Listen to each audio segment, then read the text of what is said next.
Josiah, and I've been with Nike for about 4 or 5 years now, and the years just keep ticking on.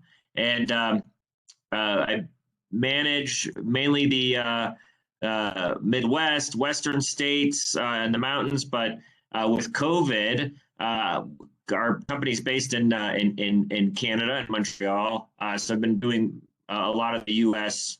Just all together because there's not a lot of travel across the border. Anyhow, enough of that.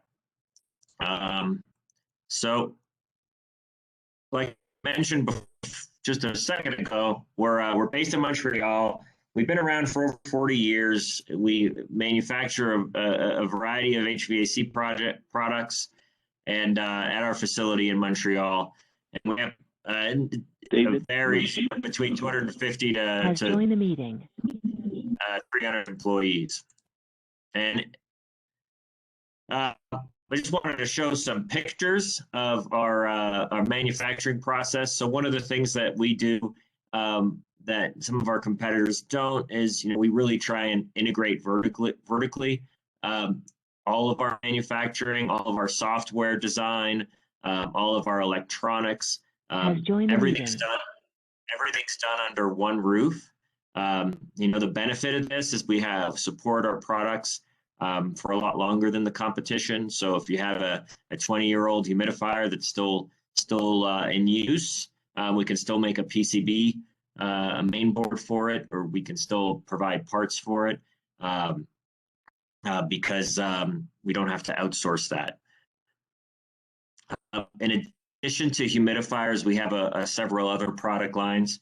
So I'll be talking about humidification here, but we have a variety of HVAC controls, including fan coil, indoor air quality monitors, I/O boards, has joined the meeting, and ancillary controls. We have actuators, electric for chilled water, dampers, hot water, low pressure. We can pair those up with valves. We have our humidifier and electric duct heaters. So all of our electric duct heaters are made to order. We have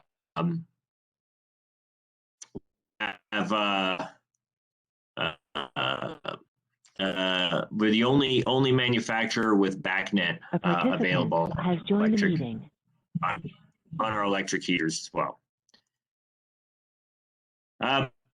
We have our humidifiers and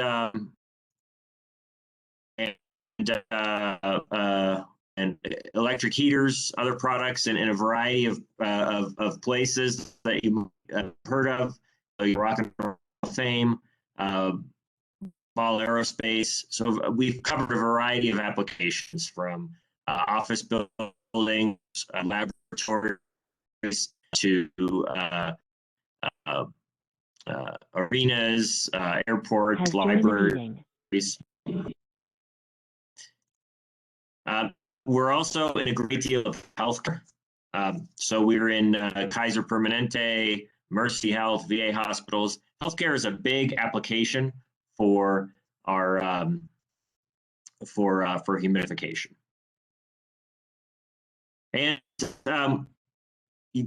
what have we been doing in response to COVID-19? So based in Montreal, when New York was one of the ground zero for the U.S. outbreaks, there was quite a lot. In Montreal was the same for Canada, but we were able to maintain as an essential business, and we did a lot of practice with PPE, with social distancing in our manufacturing facility, and we haven't had any shutdown to production or or really any long effect to our lead times to operate successfully through the pandemic. Okay, so to humidification. Why do we humidify, and what are the common applications? The majority are going to be for indoor air quality. So think about hospitals. That's one of the major applications where indoor air quality is paramount, and humidification is an important factor for improving recovery, improving health, and lowering potential transmission of disease. We can also do this for comfort. So potentially in hotels, for homes, humidification, especially in the Northeast, in the mountains where it's high and dry. You might see a humidifier in hotels, maybe not so much, but schools are definitely a growing location.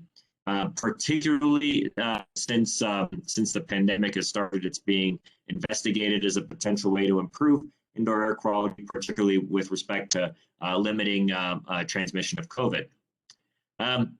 Another application would be process applications, so proofing for breads, printing, laboratories, clean rooms, spray booths, manufacturing, like for car parts, or pharmaceuticals. All these processes typically require certain environmental characteristics. One of those is humidity. So, for example, if you're polishing a car part, or this, chances are the paint you're putting on there, has to cure within a certain relative humidity range and certain temperature range, and that has to be maintained in the paint booth to maintain the integrity and the QC for those. And then for like museum storage, like natural history museums, libraries, art museums, all require humidification to maintain their collection. It's part of their insurance process. And then a growing application for sure is for data centers, computer rooms, crack units, where an electrical component manufacturing, so would all require humidification. So with data centers, we need somewhere to put all of our growing repository of data that we generate every day, and so all those buildings do require relative humidity, and it depends on what type of data center you have, whether it's solid state style data center for fast storage, or whether it's more of a archival glacier type. Like if you're familiar with Amazon Web Services, there are long-term storage that still uses disk drives. There's different requirements.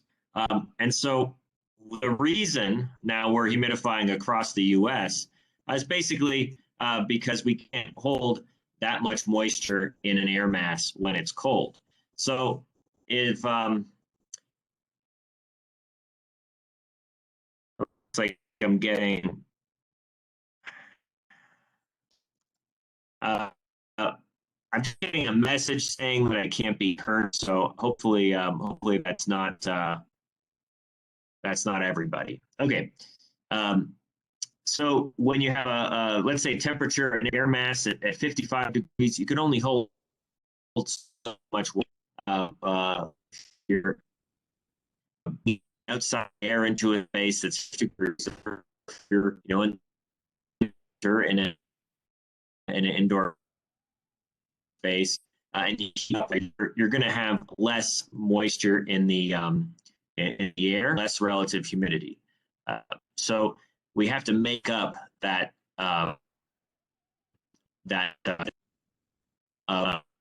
vapor, and we have to do that by adding steam to the air, or adding moisture to the adiabatic process. So it gets really extreme when you have minus temperatures outside, or really cold winter conditions, and you have to humidify, because in your indoor space you could be at maybe 5 or 10% relative humidity, and that can really affect a person's well-being.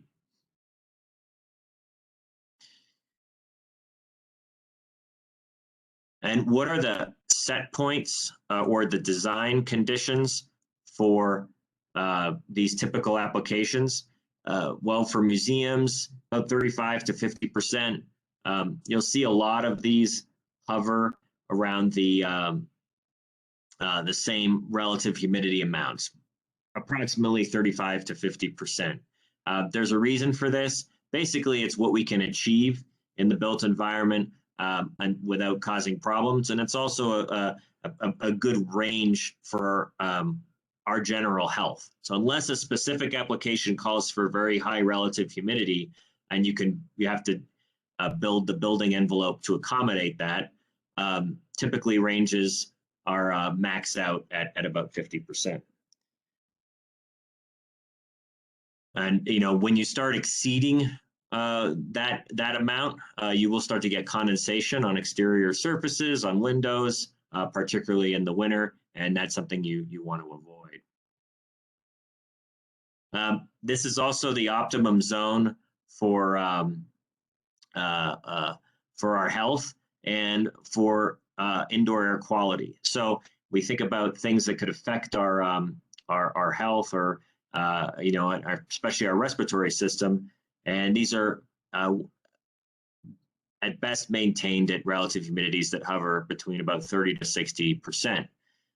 This is a pretty commonly seen plot. It's the Stirling plot, and it just shows a variety of indoor air quality factors and how they're affected by relative humidity, or the abundance of them with different relative humidity. And then there's COVID. That's obviously it's a new new pandemic. It's like the flu that we have to worry about, except much more severe. And relative humidity does have an impact on that as well. And so this is a lot of work was done with influenza, a lot of case studies looking at schools, looking at hospitals, basically looking at how the virus survives in different environments. And a lot of that work was has been being done now on COVID, well, with COVID-19, but also prior outbreaks, like Mideast respiratory system, or the original SARS COVID. And so part of it has to do with how we maintain our respiratory system and how we best defend against the virus as an organism, as a person. And so at relative humidities lower than about 40%, or that you start to really impact your mucosal lining in your lungs, and you create sort of dry conditions on your cellular surface. And basically what it does is it prevents your body from shedding virus and exposes you to more infection. So that's why in schools, in hospitals, it's in hospitals it's used, but in schools it's really being investigated as a way to help minimize transmission of COVID-19, along with additional ventilation. So we're looking at this as the human side of it, but there's also the aerosol side. So basically, if you look at how relative humidity influences the ability to be infected by the virus, or the infectability of the virus, when you reach relative humidities upwards of 40%, viruses in this study, this is Nodi et al., showed that they had a big decline in infectiousness at higher relative humidities. And so they did this by testing in chambers where they looked at infected people's sneezes. So this was done with the flu, but similar studies have been done with COVID that are coming out now. And there's a lot of emerging science into this, and humidity definitely plays a role, along with other factors like wearing masks, indoor ventilation, and filtration. And this is part of ASHRAE's recommendation here, is to have controls on relative humidity along with other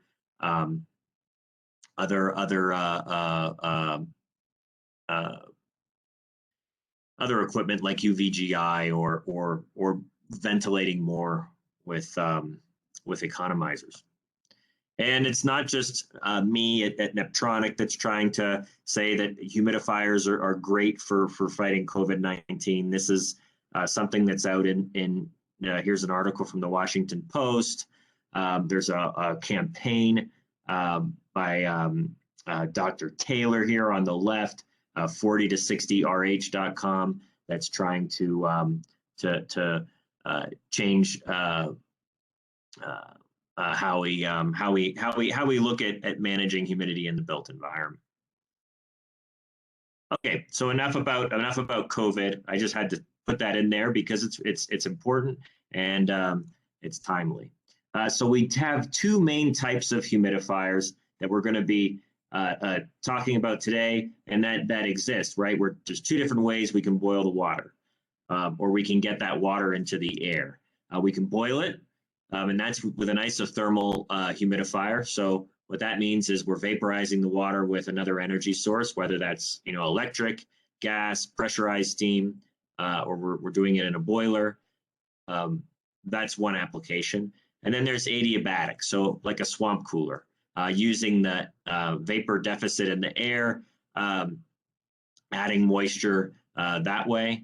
And that really works well in certain environments, or where you have a process that generates heat that you want to dissipate. Because when you have an adiabatic humidifier, just like a swamp cooler, it's going to have a cooling effect. By and large, in the United States, healthcare applications prefer isothermal humidifiers because we're boiling the water and, in effect, sterilizing any of the steam that comes out.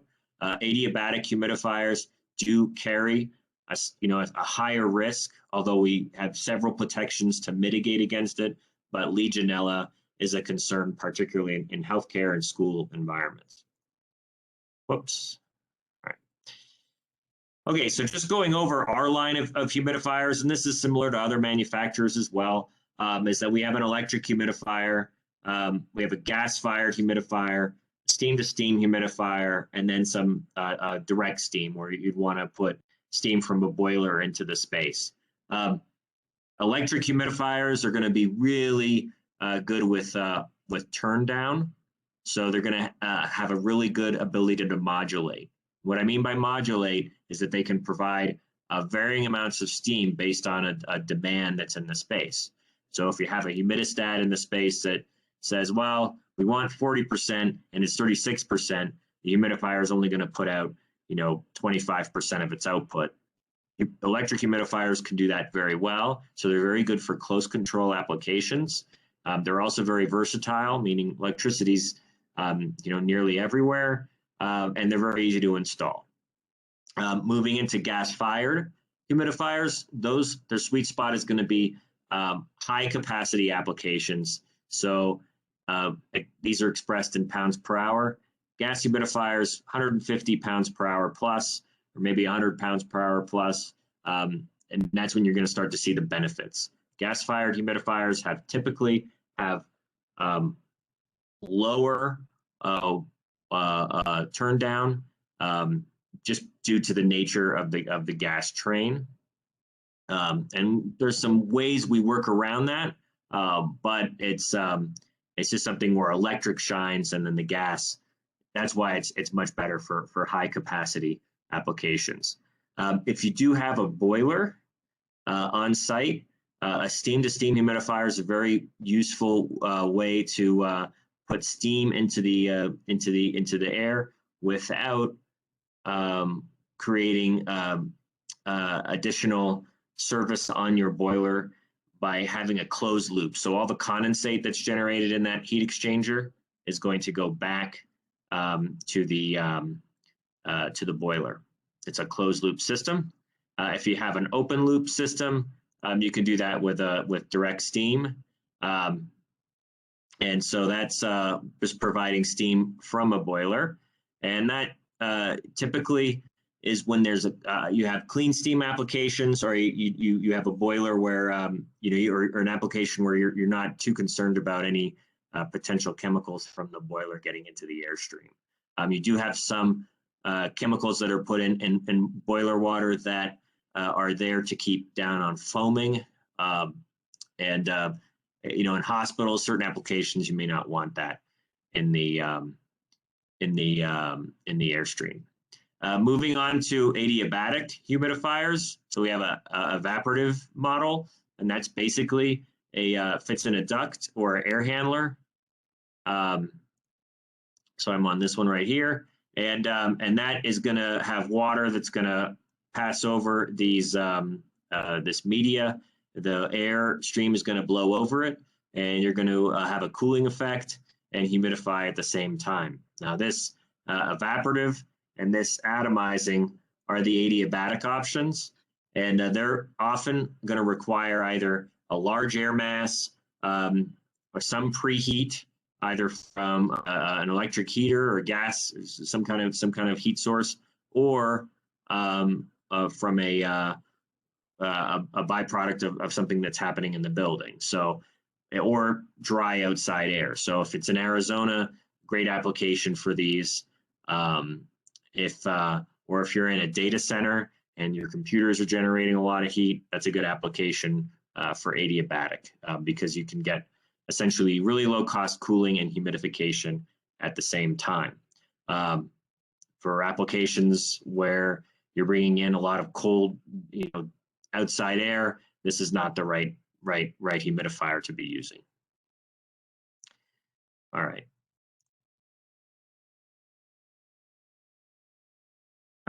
Just some common features for all the humidifiers, because I can't go into all their functionality in detail on an overview talk, is that we have, there's going to be interactive LCD for setup and diagnostics. All these humidifiers for commercial applications are going to have multiple modulating functions, whether that's 0 to 10 volts, 4 to 20 milliamps, 2 to 10 volts, or a signal from a BMS. These humidifiers are going to be able to use domestic water, typically, although for some applications, you can use RO or DI water or softened water.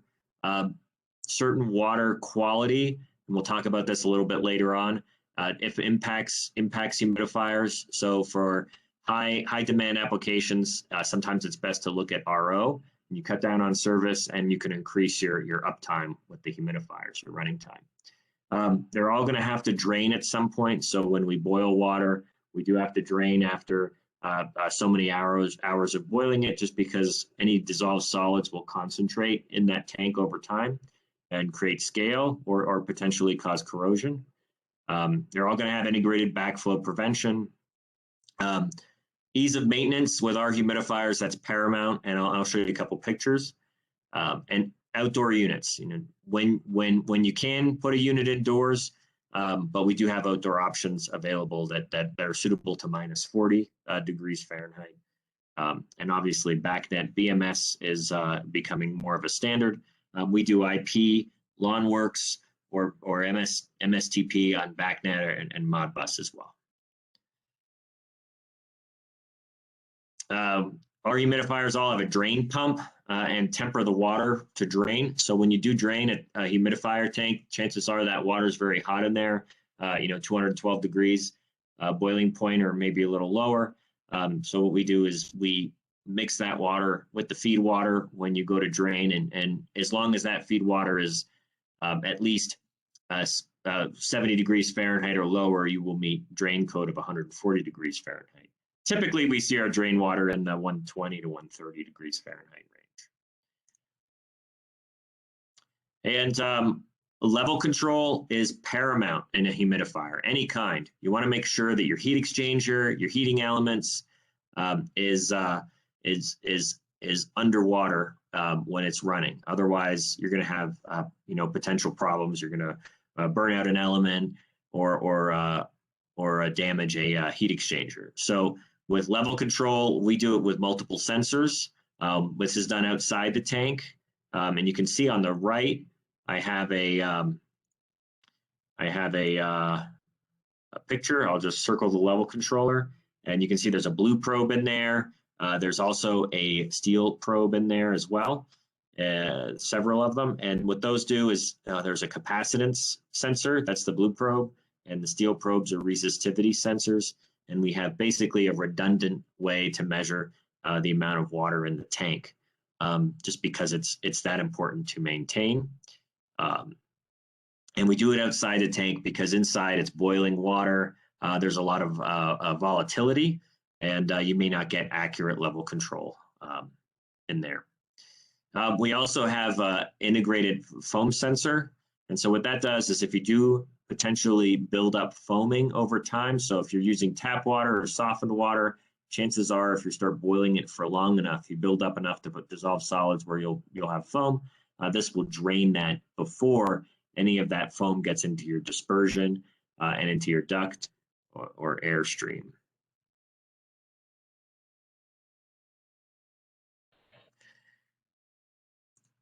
Right.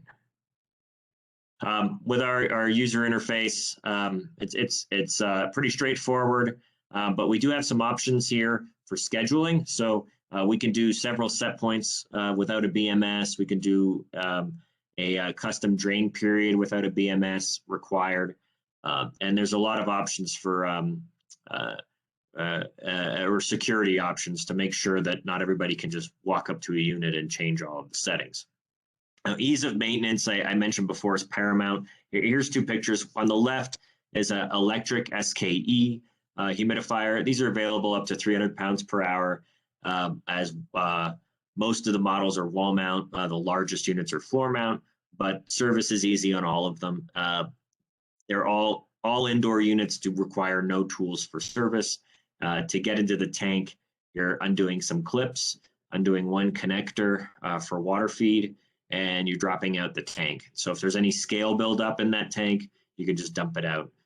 It takes about 15 to 20 minutes for the whole process to get back up to boiling. So you're looking at very minimum downtime, very easy service, and no tools. On the right is our SKS. That's a steam to steam humidifier. So we have the heat exchanger right here. Our feed water comes in down here.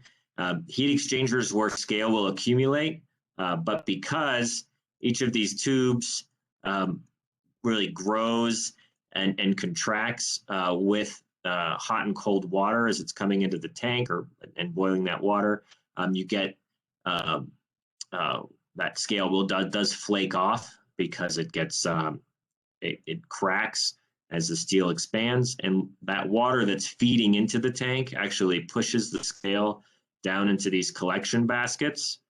And then basically service is opening up the top of the tank, removing these collection baskets, dumping them out, putting them back in. It does not take a lot of time. Very easy and straightforward process. And we have outdoor units in every one of our humidifiers, our isothermal. So this is for electric. In the middle is gas, and on the right is steam to steam. These are all NEMA 4 enclosures, and good to minus 40.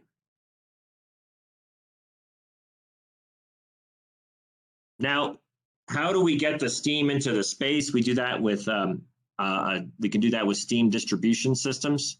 And so there's several different options. If you have a laboratory or if you don't have ductwork and you want to put steam directly into a room, you could do that with the SDU. That's on the right here, and that is good up to 90 pounds per hour. These are great options because when you're putting steam directly into the space, you don't have to worry about any plumbing of low pressure steam, any losses of efficiency through condensation and moving that steam around. You're right on top of the unit, and it's going right into the space. So if you have an application that calls for that, it's a really great way to humidify a space. When you do have ductwork, there's a few different options. You can put in one of these steam absorption manifolds. These are typically good for for low to medium capacity units, up to maybe 60 pounds per hour in ducted applications. When you start to get into larger capacity systems, when you're humidifying in an air handler, we start to look at multi-steam units. And what that does is it has a header. There's a steam supply in here. So steam goes in here. You have condensate drips down there, and then your steam follows into the airstream out of these nozzles.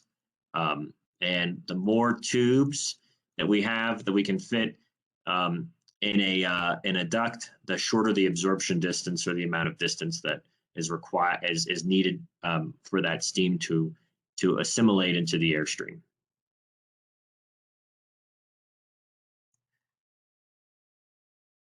And so we'll talk a little bit more about dispersion and some of those terms like absorption distance or condensation loss. But how do we size or select a humidifier for the application? What are the main considerations? First is what energy source is available. So are we looking at gas? Is that available? Is electric available? If it's electric, what voltages do we have? Are we limited to 208 three-phase, or do we have 480 three-phase? The majority of our larger, our larger humidifiers have to be 480 three-phase just because of the amp requirements. So that's just something to consider. What do we have a boiler on site, and can we use that? So always consider the energy source. What kind of energy savings are a concern? Is this a good candidate for an adiabatic option that could potentially save energy? What capacity is required? So this can depend, very much on the amount of outside air that's coming into a space, or the amount of air that's being economized. I'll give a good example. In Colorado, we run a lot of economizers just because we have some, winter days and spring days and where it's like 50 degrees, but it's very dry. And so an economizer will bring in 100% outside air all the time. It creates a really big load for humidification. So you always have to consider that a factor when considering a capacity. Also, if it's a warehouse, are there overhead doors that are going to be opening and closing? Potential losses there. And how often is the unit going to operate? Is it a winter only unit? Is it going to be operating year round for a laboratory? And what precision is expected? With precision, you're probably leaning towards looking at an electric humidifier with some precise controls. If you need a high level of precision. Is there preheat? Is there a byproduct of some process that we can use that where our return air is really warm? If that's the case, then adiabatic is definitely an option. So we can look at using wetted media or a high pressure spray. And then what about the water? Does water quality play an issue here? Are we in an area with really hard water? That's something that you're going to want to look at as well. And my other concerns, regulations. So bring this up, regulations, mainly this is for California Title 24. That's it's a code that expects you to use adiabatic unless there's a definite reason that you can't. So for data centers, you have to use adiabatic, but for other applications, it's strongly encouraged, except for hospitals. So with a load calc, what do we need? Well, we need the outside air conditions. So that's from an ASHRAE table. We need to determine the pounds per hour. We need to know the amount of volume of the space and number of air changes, or the CFM and percent outside air, or a total airflow and a mixed air temperature. Whatever the humidifier panel is going to see, and that indoor condition is what we're going to need to determine the load. Then we're going to look at distribution, so airflow direction, duct size, potential absorption distance, or or are we going to use a self-contained unit without a ducted dispersion? And so I'll look at doing a load calc here. This is for a paint booth, New York City. So you have outside air, high 51% RH, but 11 degrees Fahrenheit. Basically means there's not much moisture there. And you're bringing in 100% outside air because this is a paint booth, and you have 10,000 CFM. Desired conditions, because it's a special application, is 70 degrees Fahrenheit and 70% RH. So we can look at this on the site table. And so that's our outdoor air. Here's our humidity ratio on the right. There's our humidity ratio. And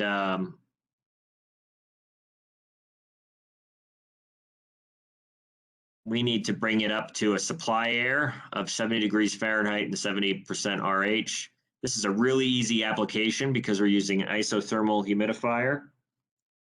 And we're just going straight up that isothermal line from a dry bulb of 70 and really dry to 70 and 40% or 70%. And that humidity, the difference in the humidity ratio is going to be our capacity, which works out to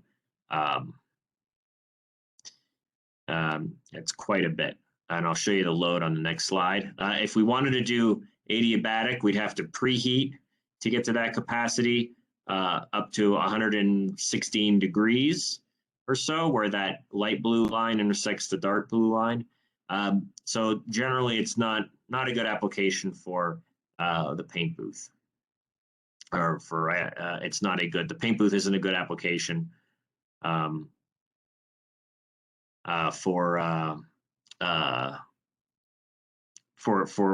this climate. So it works out to about 449 pounds per hour once you do all the math. You don't have to do this for every application. This one's pretty easy, but we do have a software that's available that does this automatically. So all you need is your variables. It'll generate a load. It calculates absorption distance for dispersion grids, and it'll calculate dispersion grid efficiency as well. So that's available for engineering purposes on our website, and we can get you set up with a login if you'd like. Here's a case study too. This is where it gets a little more difficult because we have mixed air, and so we have mixed air conditions of 60 and 58%. We have 15,000 CFM, and fresh air percentage is 15%. So we have to determine the mixed air condition, and it gets a little more complicated. But you can see our humidification, just looking at that red line, is going to be, it's much less than what we had with the 100% outside air scenario. So it works out to about 72 pounds per hour in this case. So bringing in that outside air really increases the amount of capacity that's required. Again, this can be done in our software. And that's determining a load. Just some things you'd want to consider is any potential losses of humidity in the space, open doors, lack of vapor barriers. It's not like humidity is not like temperature. That vapor is gonna move to areas of lower relative humidity very fast. So you definitely have to work to contain it. Looking at water quality, that's an important factor in humidification because we're boiling water all the time, and in between the drain cycles, all of our impurities in the water, all of the ions that are in there will end up potentially forming scale, forming residue, or creating a corrosive environment in the tank, and we have to maintain against that, mitigate against that. So if we look at a humidifier running, if it comes water comes into the tank at below 100 ppm of, let's say it's total dissolved solids in the tank, after we run for about 4 hours, you can expect to see that number grow without draining the water to maybe somewhere around 100 to 200 ppm of dissolved solids in the tank. That's acceptable, and it depends on the size of the tank, the kilowatts of the humidifier, how much it's running. So, really low kilowatt humidifier is not going to build up the dissolved solids as much because the kilowatt to this ratio to the size of the tank is going to be smaller. But if you start off with a water that's already in general poor water quality or it's very hard, that water is going to become increasingly high TDS as the humidifier runs. And this is why we have to maintain that water quality through drain cycles. And otherwise you're looking at something like this in the tank. Now this is a scale buildup from a humidifier that was where the drain cycles were eliminated, basically the heating elements started to go one by one. It's amazing they worked that long, but we got a call saying, oh well, the tank is so heavy, we can't get it out of the unit. Well, it turns out it was just filled up with 50 pounds of limestone. And so this is what you'd want to avoid in a humidifier, and why maintenance is important, and water quality is an important thing to consider in that process.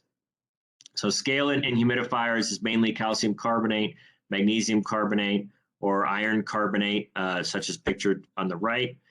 And it can reduce the lifespan of heat exchangers if you let it get out of control, heating elements. And so we want to maintain that. Fortunately, our humidifiers are very easy to service, so that maintenance is not such a burden.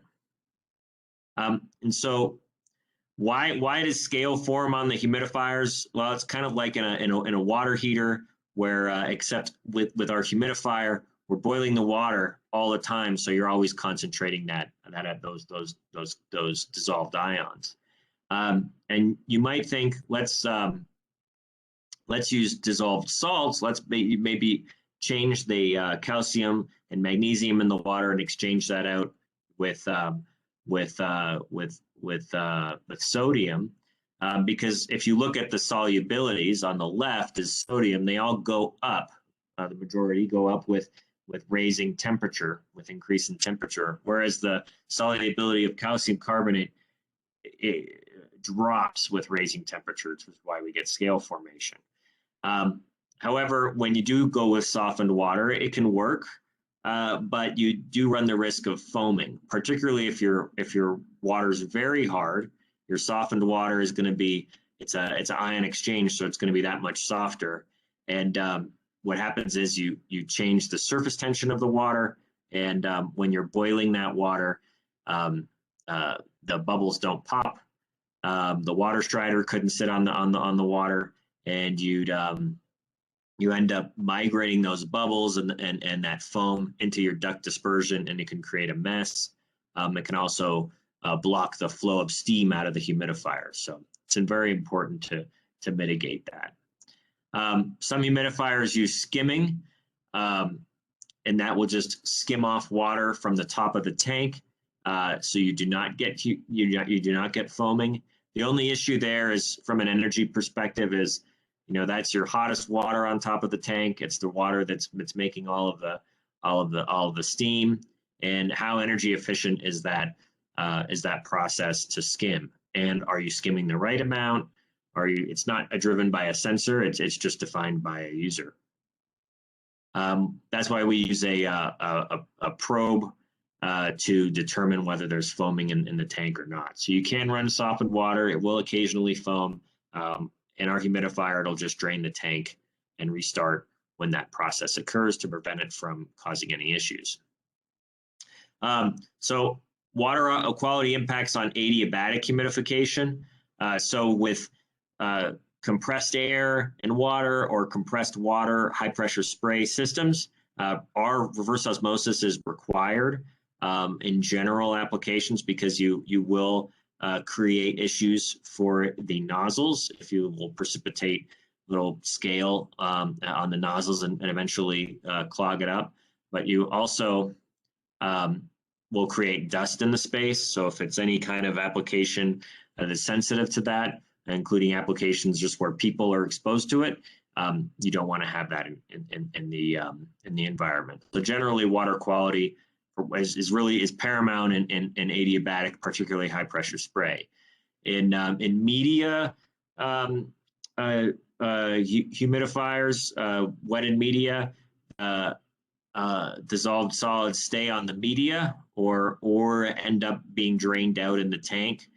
So it's not necessarily, it's not going to be influence your space conditions, but it could, really hard water could shorten the lifespan of the media. And where is this an issue? Where's really hard water an issue? Mainly in the Midwest. This is a map from the USGS. It looks at groundwater hardness. So if you're using surface water in your water supply, you don't have to really look at this map, because like if you're in Chicago and you're using water from Lake Michigan, then you're okay, because that water doesn't have a lot of, it's not sitting in the ground with a lot of dissolved solids in it. But if you're in places like Salt Lake City, in the rural areas in the Midwest, you will have really hard water, and then it becomes a good candidate for water treatment. If you look at water treatment options, only one really works well, and that's reverse osmosis. So if you look at different size of particles that are in the water, the ones that we have to filter out are all in this range, and that's where reverse osmosis is really the choice water treatment. You can also use deionization, but we often find reverse osmosis is better just because it's driven by a membrane and there's less maintenance on the actual RO system. The benefit of using reverse osmosis is that you will basically eliminate maintenance on the humidifiers, and if you have multiple humidifiers in an application, it's worth considering RO just to move all the maintenance from the humidifiers into maintaining one piece of equipment that is the RO system.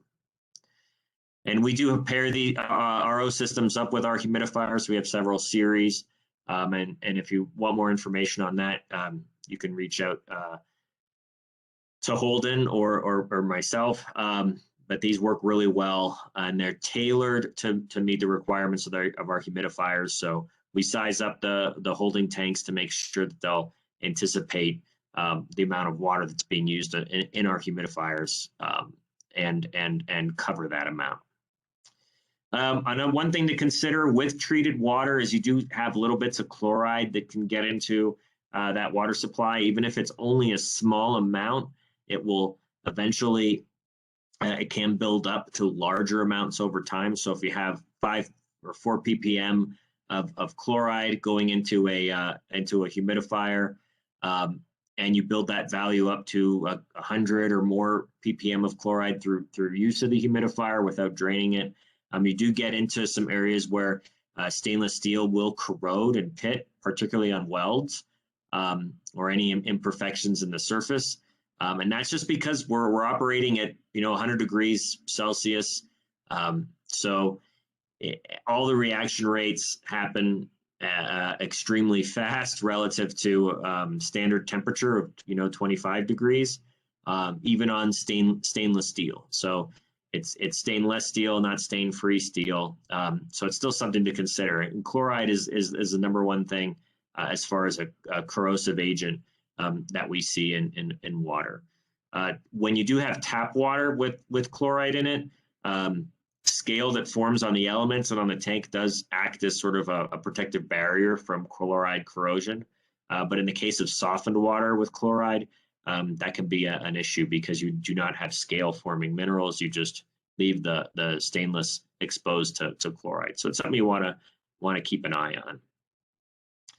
on.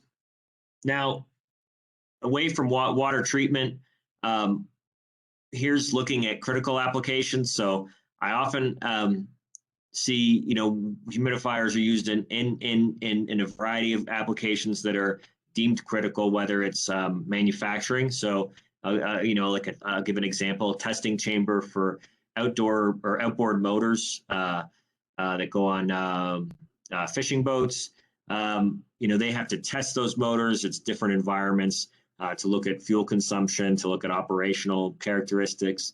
And those testing chambers need to be up for hours at a time, and you can't have a loss of humidity. Same thing with a laboratory that's making, critical like a vaccine or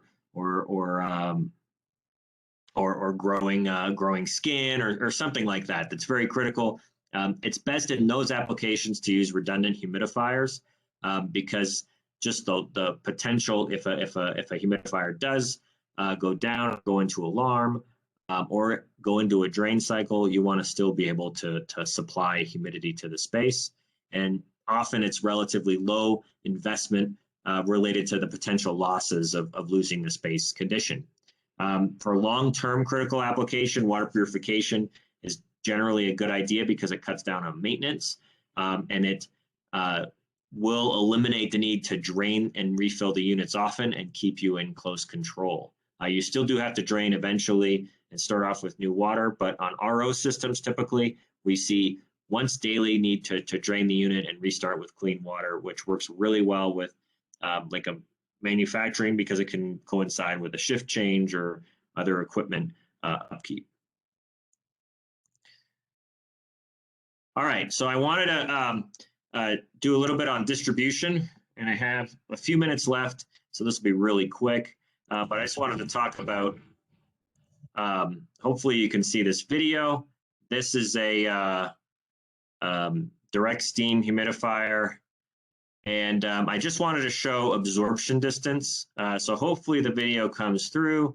And basically what we have here is a multi-steam unit. So there's our steam grids. They're letting steam out into the airstream. You can really see it now. And what you see there is a vapor trail. So this is in a duct. And that vapor trail is extending out. Depends on the airflow conditions before the grid, but you will see, a vapor trail that could extend 15 to 20 feet. Absorption distance is a different factor. It's not necessarily associated with the visible moisture droplets, but it's when the moisture will adhere to a certain surface. So in this case, what we do is we have a mirror. It's on this bicycle chain that's kind of shown towards the top, and we move that closer to the dispersion grid until we start to really condense on there, and that's the absorption distance. The vapor trail, though, is something to watch out for because that will set off a high limit alarm for the humidifier. So you want to make sure the high limits are outside of that vapor trail. It would also set off like a smoke alarm if there's one. Usually you put those upstream of the humidifier if it's in ductwork. How do I get out of here? All right. Another thing to consider is with steam plumbing, you will get condensation that occurs if you have any low points in steam plumbing on the way to dispersion. Condensation could block the flow of steam. Just something to consider designing your steam plumbing from the humidifier itself to the dispersion panel. When you do consider putting in a dispersion panel, there's a couple different things you have to think about. Obviously, you have your absorption distance. That's going to be dependent on your airstream temperature, but you also have your grid characteristics. These are temperature rise, pressure drop, or the condensate loss. And there's obviously cost considerations. So I'm just going to show results from one example here. And so this is a total humidification, 240 pounds per hour, and a pretty large grid, 96 by 72 inches. And let's say we have 36 inches available for absorption distance. Now, if you chose to use a dispersion grid and really go for shortest absorption distance, just because you want to be conservative, you don't want to get anything wet in the duct, that's going to come at a cost of condensate loss. So looking at condensate loss, Here, we have two different types of grids. This is uninsulated on top and then insulated on the bottom. If we want really short absorption distance, you're going to be generating approximately 80 pounds per hour of condensate. That's about 25 kilowatts of electricity if it's an electric humidifier per hour to supply steam. Just because you have to keep that grid at 200 degrees before steam will end up coming out of the nozzles, and that comes as an energy cost. So if you do stretch out your absorption distance and can use that full 30 inches, your condensate loss dramatically drops. This is a much more efficient grid, just using the space that you have. And it's also the lowest cost dispersion grid from a material standpoint. So that's another benefit there. If you do have to achieve really short absorption distance, we can do that with an insulated grid. It's obviously it's going to cost more from a material standpoint, but you're going to be able to achieve shorter absorption distances with really low condensate loss, really low heat gain in the dispersion, and minimal pressure drop. And so that's typically the best option we see for using dispersion grids and air handlers is to go with an insulated grid. Typically because you don't get the heat gain associated with, and you often don't have a lot of space to work with in an air handler. All right. And just a little bit on humidity controls. In general, we have typically a few ways or two ways to control a humidifier. We can do that with sensors. We could do that with a humidistat. But I just wanted to draw your attention to the duct humidity sensor. Is often used in return duct applications, so that works really well when you have return air because it's getting an average of the whole system. This can be fed back into our humidifiers, and the humidifier can do the PID loop, or we can do it through a humidistat. The best benefit of a humidistat is just to have something to control in the space.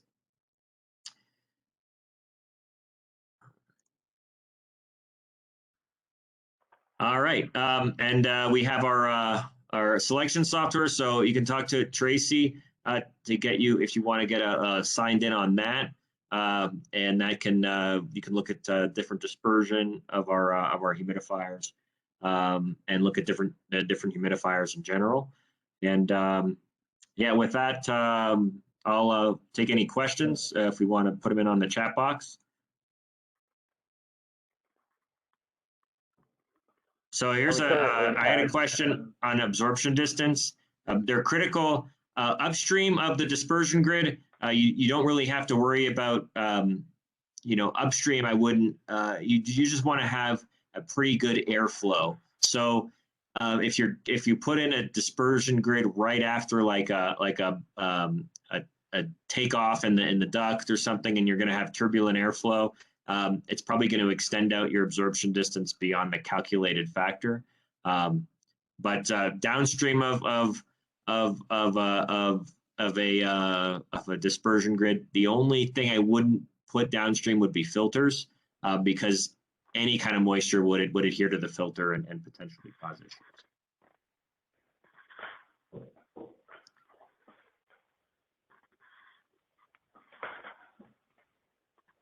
Okay, so we have one other question. Dalton that looks like someone missed. Okay, I have another question. What sort of factors affect drain cycle durations? What will be a typical duration? That's a great question. Our default is 6 hours, and that is independent of modulation. So, that's for most water quality. 6 hours is fine. For really good water quality, let's say you're pulling water from the Great Lakes, or in Denver, where I am, we have really good water quality. You can extend that up to maybe 12 to 16 hours.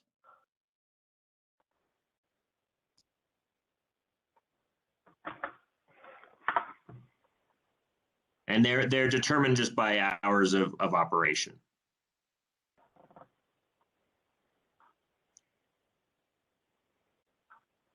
Okay, so where to put a space-mounted humidifier in a large open space?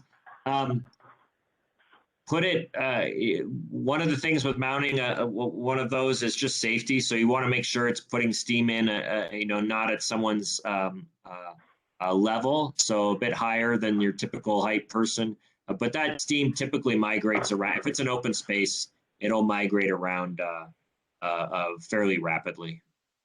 And what you do is put your humidistat. You wouldn't put it next to the humidifier, you'd put it on the opposite end of the space. So you're controlling after the steam is kind of dispersed.